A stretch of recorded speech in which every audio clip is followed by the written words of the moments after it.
আসসালামু আলাইকুম এভরিওয়ান, আপনারা সবাই কেমন আছেন? আশা করছি অনেক ভালো আছেন। সিসি লাইফস্টাইল একটি ব্লগে আপনাদেরকে স্বাগত জানাই।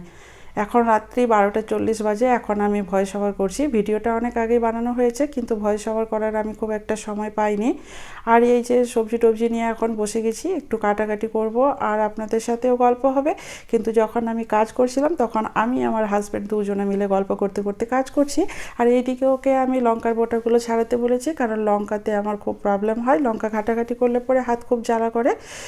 অনেকে হয়তো বিশ্বাস করবে না, আমার হাত প্রায় 2 দিন মতো জ্বালা করতে থাকে অনেক লঙ্কা ঘাটাঘাটি করলে পরে।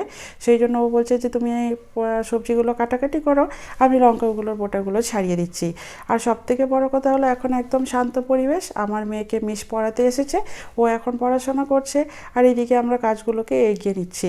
ও থাকলে পরে শুধুমাত্র বারবার বলবে কিছু সবজি আমাকে কাটতে দাও, ছুরি দাও, কাঁচি দাও, বটি দাও।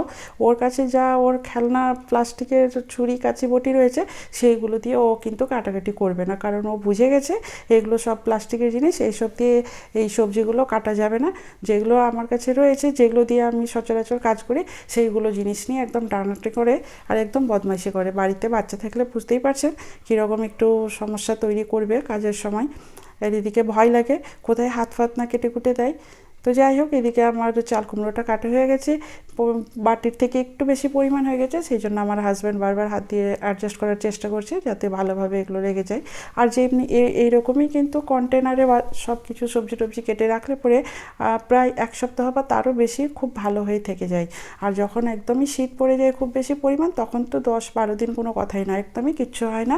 আর সবজি আগে থেকে কেটে রাখলে পরে দেখবেন সকালবেলা রান্না করতে গেলে পরে কিন্তু খুব একটা বিরক্তি আসে না। আর সবচেয়ে বড় কথা, কোনো দিন যদি একটু দেরি হয়ে যায় ঘুম থেকে উঠতে, তাহলে কিন্তু সেই প্রবলেমটা আর হয় না, যেহেতু সব কিছু কাটাকুটি করা থাকে, চট করে বসিয়ে দেওয়া যায়। এদিকে মেয়ের পড়া হয়ে গেছে, উঠে গেছে, উঠেই বলছে আমি কিছু ফ্রুটস খাবো। আমি হাজব্যান্ডকে বললাম একটু বেশি পরিমাণ ফ্রুটস কেটে নাও, আর কিছু ড্রাই ফ্রুটস আপনাদেরও খাওয়া হবে, মেয়েরও খাওয়া হবে। আর এই যে মিষ্টি কুমড়োটা, এটাকে আমি স্লাইড স্লাইড করে কাটবো, কিছুটা চপ বানানোর কাজে লাগবে। আর বাকি অংশটুকু আমি মিক্স ভেজিটেবল যখন তৈরি করব তখন ইউজ করব। সেই জন্য আমি কিন্তু খুব পাতলাভাবে কাটতে পারছি না। খুব পাতলাভাবে কাটতে গেলে পরে হয়তো হাতে লাগতে পারে, আমার একটু ভয় করে। আর আমি সচরাচর খুব একটা ছুরি ব্যবহার করি না, আমি বেশিরভাগ সময় কাঁচি দিয়েই কাজ করার চেষ্টা করি। আমাকে কাঁচি ইউজ করতে বেশি ভালো লাগে ছুরির থেকে। হাজব্যান্ড পাশ থেকে আমাকে বলছে যে এগুলো অনেক মোটা মোটা হয়ে যাচ্ছে, আমাকে দাও, আমি কেটে দিচ্ছি। আমি তাকে বললাম যে ঠিক আছে, আমি এই পিসটা কেটে নিই, দিয়ে আমি তোমাকে দিচ্ছি, দিয়ে তুমি কেটে দাও। যখন ও কাটতে শুরু করেছে, এইগুলো একটু ছোট আছে, সেই জন্য ছোটো ছোটো পিস হলো, যাকে এগুলো কোনো এক সময় হয়তো ভেজিটেবলের সাথেই দিয়ে দেবো। আর এইটাকে আমি চৌকো চৌকো করে কাটবো। তবে আমাকে হাজব্যান্ড বলছে তোমাকে চৌকো করে কাটতে হবে না, আমি এটাকে এটারও স্লাইড করে দিচ্ছি এবং পাতলা পাতলা করে দিচ্ছি। আর মিষ্টি কুমড়োতে স্লাইডগুলো মোটা হলেও কোনো সমস্যা নেই, একদম টকবকে তেলে খুব সুন্দরভাবে সেদ্ধ হয়ে যায়। আর যখন ও স্লাইডগুলো কেটেছে, আমি আপনাদেরকে একটু দেখাই, দেখুন আমারটা বেশি পাতলা হয়েছে না ওরটা পাতলা হয়েছে, আপনারাই বলুন। বরাবরই হয়ে গেছে, প্রায় একই রকম হয়ে গেছে, ওই বেশি পাতলা করতে পারেনি।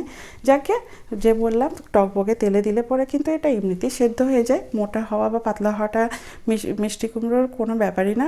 আর এমনিতেই যখন মিক্স ভেজিটেবলে দিই, মোটামুটি 60% রান্না হয়ে যাওয়ার পরে কিন্তু আমি মিষ্টি কুমড়োটা অ্যাড করি, না হলে একে আর পাওয়া যাবে না, পুরো গলে একদম মিক্স হয়ে যাবে আর বোঝাই যাবে না যে কোথায় আছে।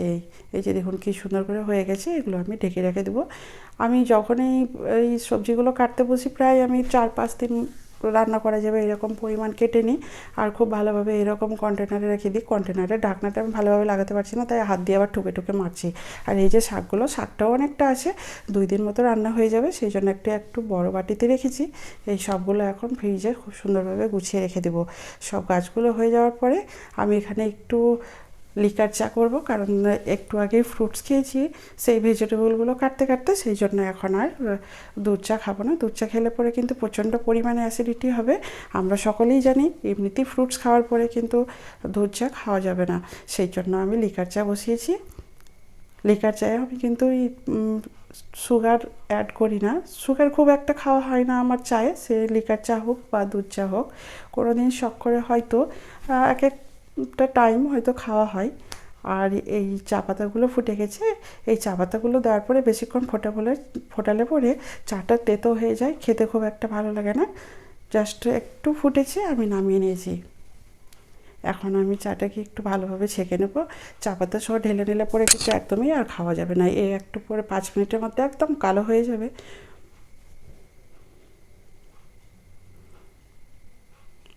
আমার এদিকে চাটাও ঢালা হয়ে গেছে।